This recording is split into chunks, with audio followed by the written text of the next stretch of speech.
গৰীব ব্যক্তিক অৱহেলা নকৰিব, কাৰণ ধনী হওঁতে বহু সময়ৰ প্ৰয়োজন হয়, কিন্তু গৰীব হওঁতে এটি ক্ষণৰহে প্ৰয়োজন। আপুনি কিহক লৈ অহংকাৰ কৰে বা অহংকাৰ কৰিবলৈ আপোনাৰ আছেই বা কি?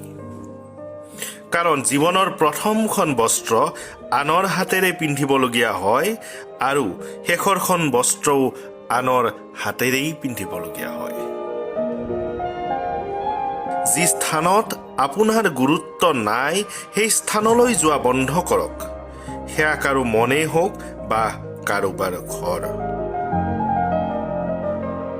টকা হ'ল পৰম আত্মীয়, অনেক টকা অনেক আত্মীয়। যদি টকা নাই তেন্তে আত্মীয়ও নাই।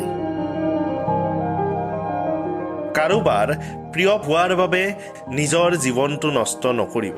প্ৰথমে নিজক ভাল পাবলৈ শিকক, নিজকে প্ৰতিষ্ঠা কৰক, তেতিয়া চাব এদিন সকলোৱে আপোনাৰ ফালেই ঢাল খাব। কাৰো লগত দুৰ্ব্যৱহাৰ নকৰিব, হয়তো মৃত্যুৰ আগমুহূৰ্ততো তেওঁৰ ওচৰত ক্ষমা খুজিবলৈ সুযোগ নাপাব।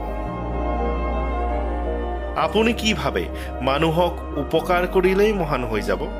তেন্তে আপুনি ভুল ভাবিছে। স্বাৰ্থপৰ দুনিয়া, দৰকাৰ শেষ হ'লেই আপোনাক পাহৰি পেলাব।